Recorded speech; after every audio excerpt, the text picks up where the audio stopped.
every time I use this trailer, I feel like I always smash the taillights on something or end up beating on them or taking the cover off to check the wires because the bulbs get bad connections on the inside. If you follow my Instagram page,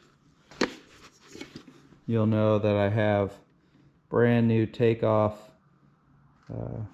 factory Ford lenses that actually have a real socket on the inside for the light bulb, so it's less likely to corrode. It also has a plug on the outside, so if I smash these, I'm going to unplug it, unbolt it with 2 bolts, and replace it with a brand new one. This one's way more robust than these regular taillight lenses. So this is what we're going to do. We're going to put these big guys on here, and I think we're going to mount them taller. That way they're not so far down on the ground.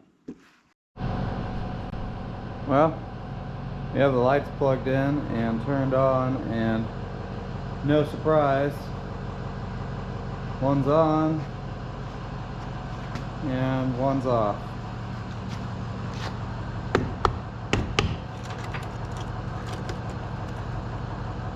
Now the wire's even out of that one. No wonder this one isn't working. It flickered, but that's usually what you have to do every single time. I just don't like doing that.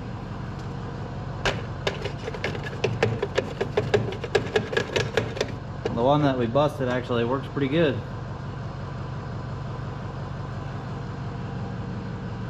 Alright, so we're going to use the truck wiring to probe the wires, that way we wire it up correctly.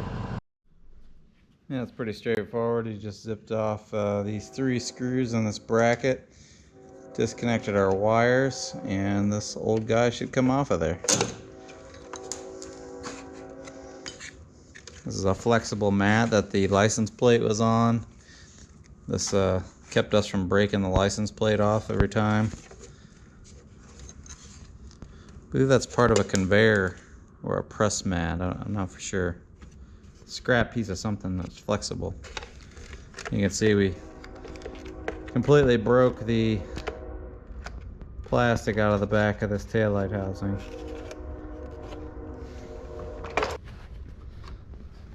I'm gonna have to turn this light upside down because of the clear spot. But I believe I'm gonna mount them just like this so they're up higher off of the ground.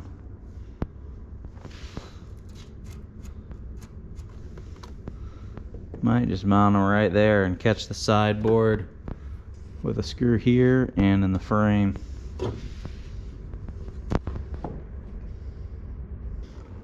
Not really sure why it's got 4 wires. Tail lights,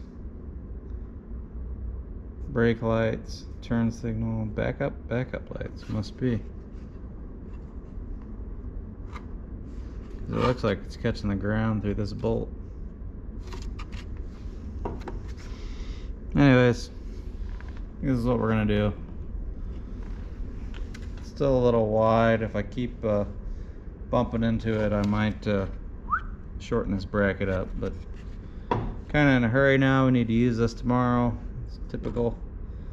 Fix it when you need it. So we're gonna bolt this guy up here like so.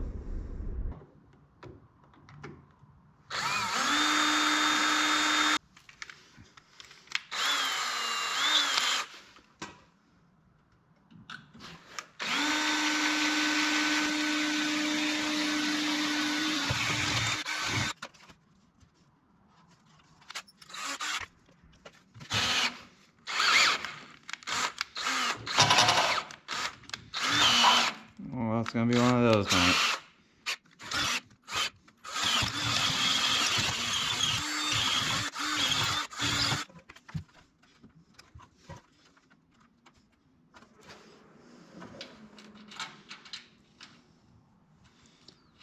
Well,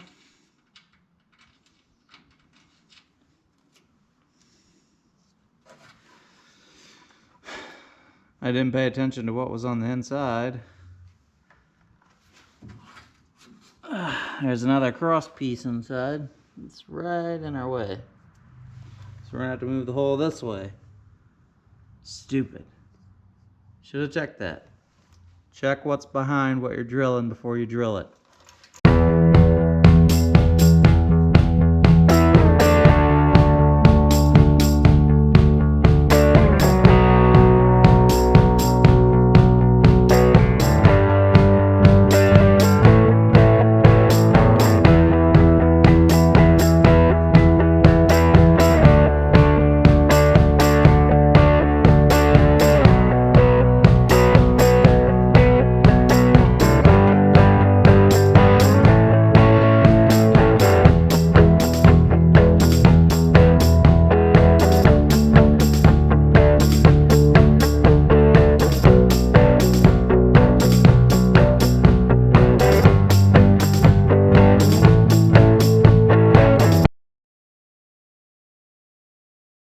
That was completely unnecessary. I just didn't like leaving it look like two holes drilled right next to each other. That's exactly what it was.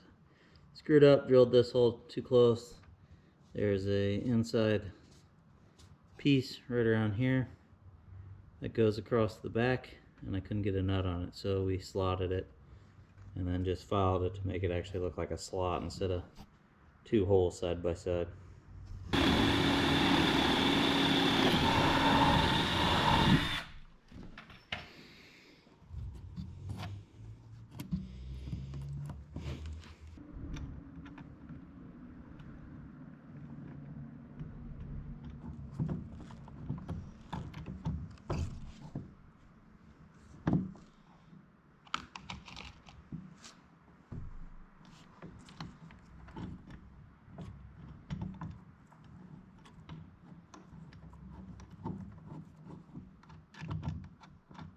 New trailer lights have 4 wires. I'm guessing the turn signal maybe is this guy, and one of these is running lights, one of them is brake lights, and one of them is backup lights. And we only have 2 wires to feed it because the brake and turn signal are integral. So we have the running lights on the truck. We know that this tail light on the trailer wiring used to work before we took the old one off. And I'm pretty sure that wire is this crappy looking brown wire.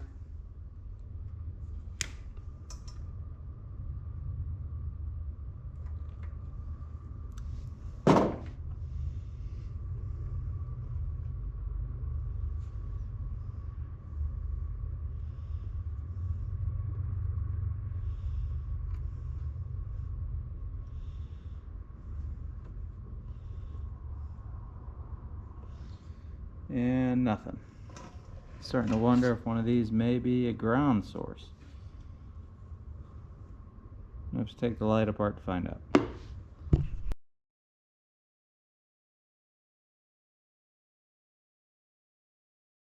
Okay, when we're looking inside, there's actually 2 bulbs. This one's for the backup light, and this is your stop, turn, and tail light. It's hard to see, but the plug over here, there's 2 white wires coming out. One comes up here, one goes to this guy, and that is this blue wire. So I'm pretty sure that's a ground. We're gonna have to ground that to the frame. In the future, I'd like to run a solid ground wire straight from the trailer plug, but we're kind of in a hurry and I don't have enough wire to do that right now, so we're just going to ground it to the frame. This alligator clip is just for testing.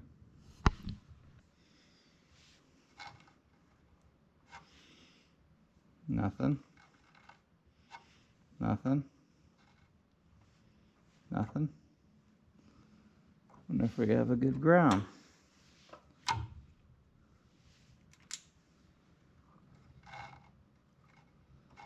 Nothing. Nothing.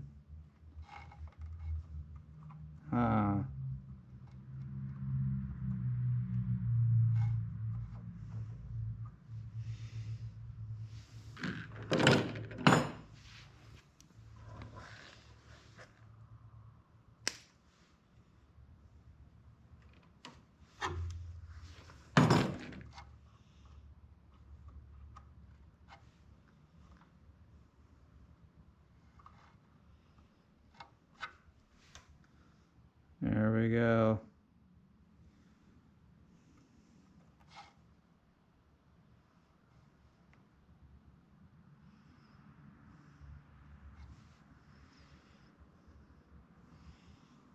Green with the stripe must be the backup light. And it's between these two. Which one's brighter? Okay. Blue is taillight, gray is brake and turn. Now, I always like to solder all of my wire connections. I know everyone has their own preference about what's better. I usually solder and then just use regular tape. If I want to get really fancy, I'll use heat shrink, but really need to stock up on wiring parts.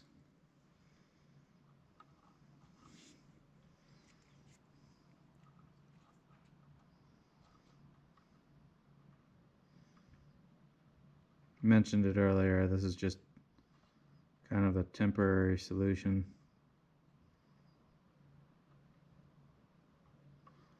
Or temporary, you know, until it doesn't work anymore.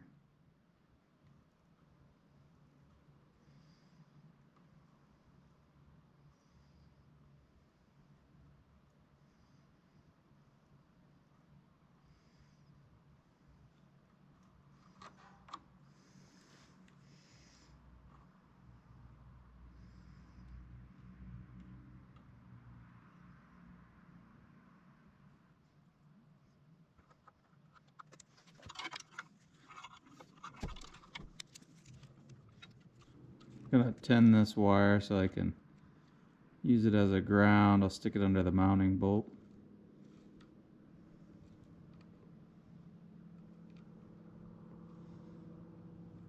In the future, I'd like to run a solid ground all the way from the trailer plug, but that's going to be a whole new set of wires later.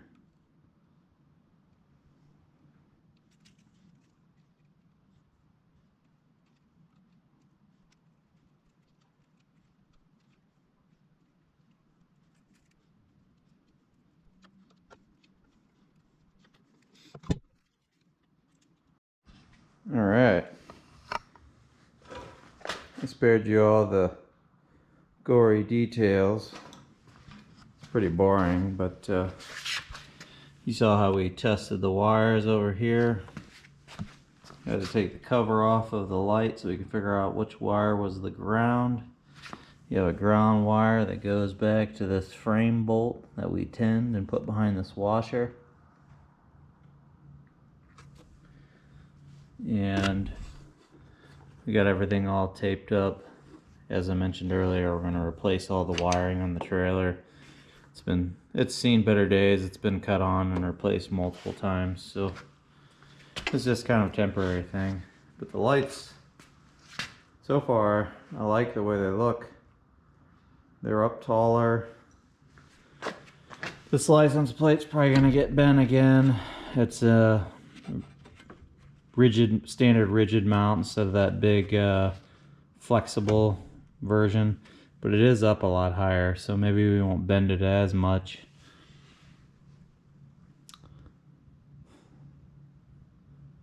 May have to make a guard on these so I still don't run them into stuff. We'll see how it goes. They're up higher, so they're a little bit easier to see. Maybe that'll make a difference. Not for sure. I know when they were down here, as soon as you tip the trailer, they would be into the ground, so raising them up should help.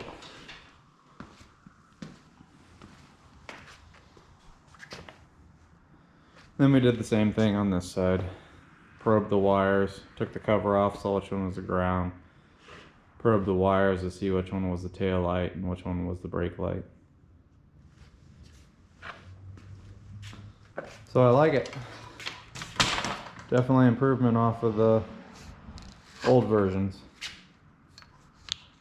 Now, tomorrow we need to haul something that's flat, not a motorcycle. So supposedly, Dad says this motorcycle tray will come out of there real easy. We're gonna see if that's a true statement or not. It's been in there for a long time. We'll see what happens.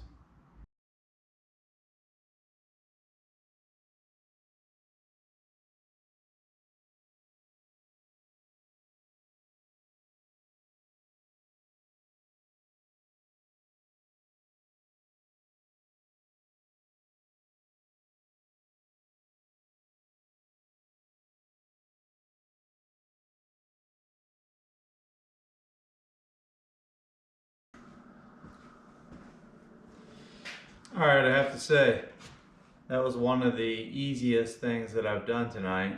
I was really skeptical at first, but those bolts just threaded right out.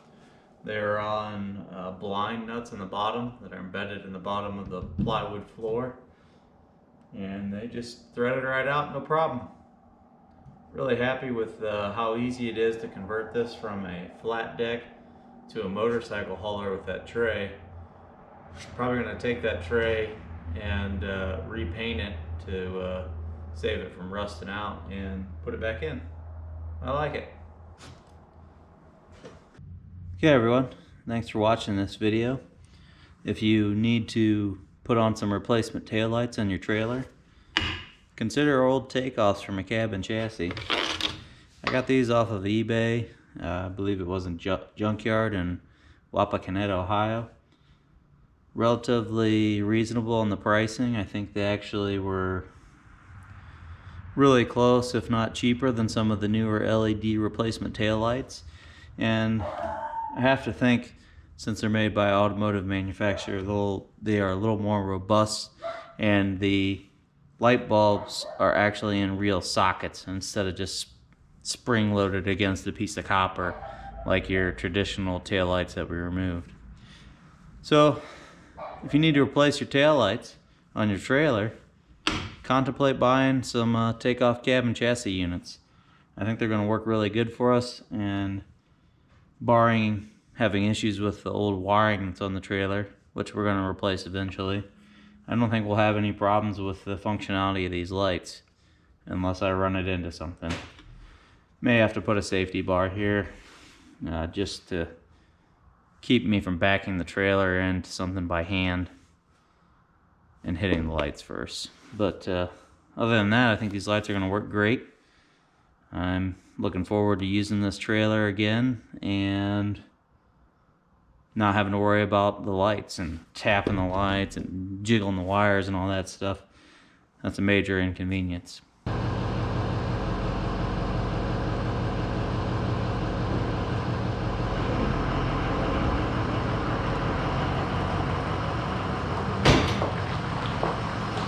The very next day, we put the truck and the trailer to work, picking up my grandfather's old Pepsi Cola soda pop machine. This is a very cool vintage soda pop machine. It's one for the large glass bottles of cola that you used to get. Unfortunately, during the unloading process, Johnny number 5 decided to stop running. I guess it liked it out in the middle of the garage floor and didn't want to be tucked away in the corner anymore. So we have the engine cover raised and we're starting to poke around on this guy. Definitely going to have some videos working on this Hyster forklift coming up in the future, because the forklift's now stuck in the middle of the garage floor, so that's no good. We need to move that thing out of the way and get our soda pop machine in its position where it's going to stay. So if you like this video, don't forget to give me a thumbs up. Leave all your questions and comments down in that section below, and don't forget to hit that subscribe button. We have a lot more content coming your way. Who knows, you might even like some of it. Catch you later, guys.